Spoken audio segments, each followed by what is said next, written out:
Hello, lovely humans. How are you guys doing? As you can see, that's noisy. I am in a new apartment. I have officially moved, so I am going to make the video today about, about what's been going on with me over the last few months. I just had my birthday 2 days ago. My birthday was June 18th. I got to see my mom because she came and visited me. I moved, so a lot of new things have been going on. My life has been kind of crazy, but I'm finally in my new apartment and I'm so excited to update you guys on everything because I miss you guys. Sorry, I was taking my shoes off, getting comfy. But I miss you guys and I'm just excited to make a new video, update you on my life. Usually I always do a video for my birthday.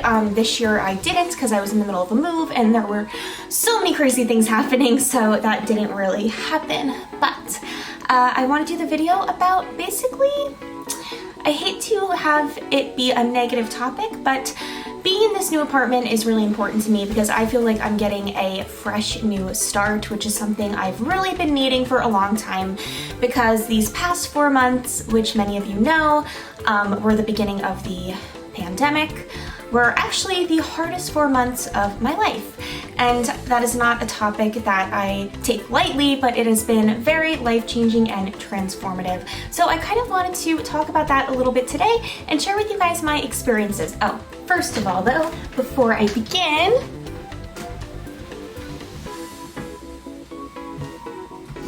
I've got my favorite quarantine buddy with me. This is Cinnamon Bun. He has been literally my best friend throughout this entire experience. My biggest quarantine cuddle buddy throughout this whole experience.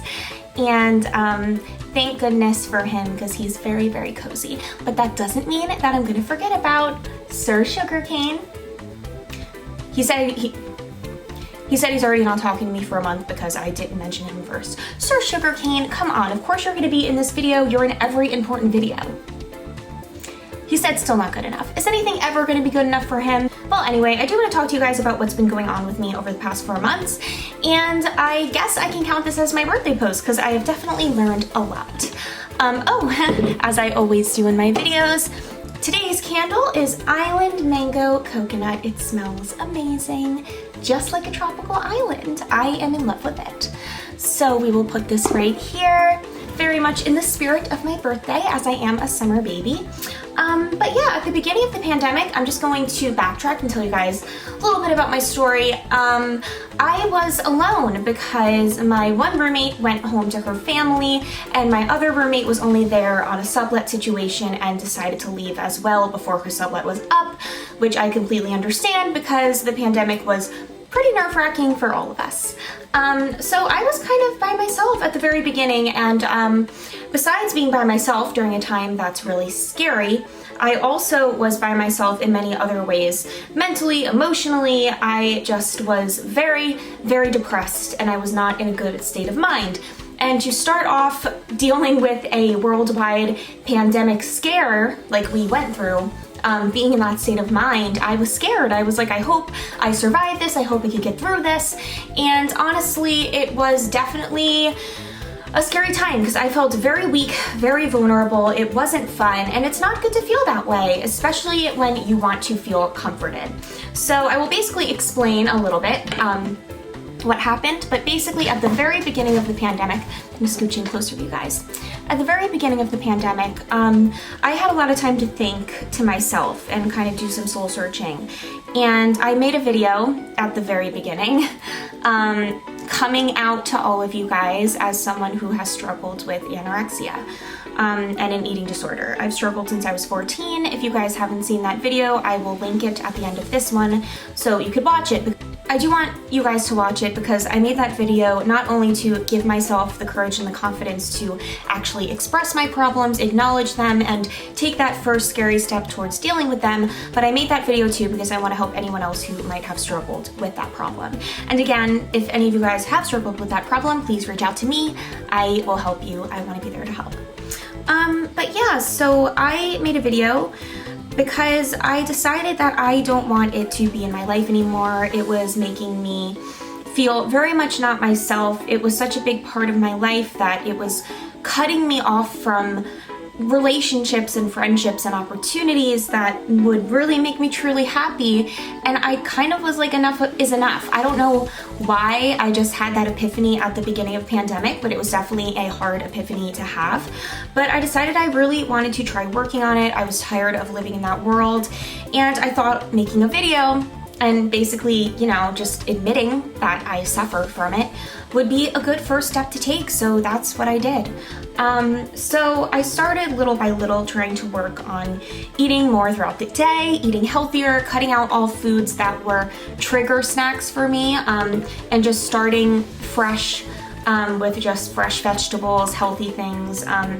My first trip to the grocery store, I literally was like crying, putting stuff in the cart, like buying eggs and real vegetables for the first time in like years. It was very emotional and hard for me. If any of you have struggled with an eating disorder, especially restriction type habits, you'll probably understand that, you know, many food groups and, you know, carbs and different kinds of foods in general become really scary. It's just kind of how the disease works. So that was the hardest shopping trip I've ever taken. But that was the first thing that I battled during the pandemic. So aside from being in a bad place mentally already, I was tackling a disease that I've had ever since I was 14. And then on top of that, my landlord at the time moved in a new roommate without my permission. It was someone I never met before, and this person was not a good person to live with. It was okay at first, but this person started really making me feel uncomfortable and unsafe, and on multiple occasions kind of attacked aggressively. Not physically, but I really think this person did not know how to approach an actual confrontational situation in a logical and calm way. And obviously I'm not going to go into detail about this person, but I was very much in fear for much of the pandemic, because not only was I alone, battling something that was very hard for me to battle alone with no support besides my own support, but I was living with someone who made me feel unsafe and who didn't make me feel at home. I felt like I had to kind of tiptoe around the apartment and try not to get this person angry. I'm not very prone to anger. I'm also very bad in confrontational situations. I like to talk about things logically, calmly, and directly. And I don't have much of a huge temper. I'm pretty even-tempered for the most part. So I had to, you know, become mature and in ways and handle what this person was throwing at me and stick up for myself. And I've always had a lot of trouble really sticking up for myself, but living with this person has taught me that I am strong. I could get through living with someone who makes me feel unsafe and still hold my own during a really scary time. So that was crazy. I really feel like I've grown so much strength. And honestly, the whole pandemic, I don't know how it was for you guys, but for me, it's given me so much time to express myself in creative ways that I never have before, and in ways that I would have been afraid to express myself in before. I started singing a lot more. I started making different kinds of videos. I started submitting myself for new teaching jobs. I started dancing around like no one's watching, and even if anyone was watching, I wouldn't even care, and I'm not even good at, I can't even talk. I'm not even a good dancer, but I was dancing anyway.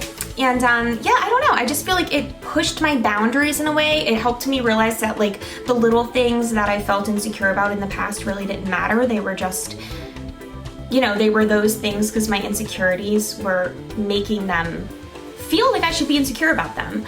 But like ultimately, guys, like we should be able to express ourselves in any way that we want and not feel ashamed of that and not feel afraid to do that. And I honestly think that, you know, this whole situation has helped me gain a lot of bravery, enough bravery to express myself and not care. And I'm definitely coming out of this feeling way more confident, way more strong, with way more belief in myself and my own strength. And yeah, most of all, my own strength. Some minor things I tackled. Killed a centipede for the first time, one of those 1,000-legger bugs. It was like this big, and I just like smashed it with a cup. Never did that in my life, but I was like, nope, this thing needs to go. And I just like took like no, it wasn't a cup, it was a water bottle, just like this. And I just started like banging the water bottle on it. I know that's mean, but I was terrified and it needed to die. So did that, tackled my first New York City cockroach, which was so bad, guys. If you've ever seen these things, they're probably like the size of my palm and they're really fast. So tackled that. Eventually my door to my closet started to fall off. If any of you guys have watched my Instagram stories, it just decided to just dislocate itself for no reason. So I dealt with the door that was gonna fall on me every 2 seconds. Yeah, everything in my life at that moment, living in that room, just seemed like I was being challenged. Like, I feel like the universe was just challenging me in every way possible. I was in such a vulnerable place at the beginning of the quarantine, and I was feeling so bad about myself and so down and so alone, and I kind of just wanted a hug. I just wanted someone there. I just wanted someone to tell me it's gonna be okay. Yeah, so for everyone that was there for me during quarantine, all of my quarantine buddies, you guys know who you are. Thank you for being there for me. But ultimately, I think what quarantine taught me was that I needed to learn how to be there for myself, which is something I really don't think I've ever learned how to do. So I'm really proud that it's helped me learn how to do that. So that's how I survived quarantine. I went online, tried to find a new apartment, found this one, and I have 2 really great roommates, and we're actually gonna hang out tonight. And I love my new room, and I'm gonna do a room tour video very soon for you guys to show it to you, which I'm excited about. So stay tuned for that. And yeah, that's all. Those were the 4 hardest months of my life, but I survived them, and I feel like I'm breaking free and brand new right now. Oh, and I haven't relapsed with my eating disorder since. I've been eating healthy, I haven't been using habits, and I'm really, really proud of myself. So I just wanted to share that if that could make any of you guys be more aware of more accomplishments that you've made that you need to give yourselves a pat on the back for, because they're important. So I love you guys so much, and I'll see you next time.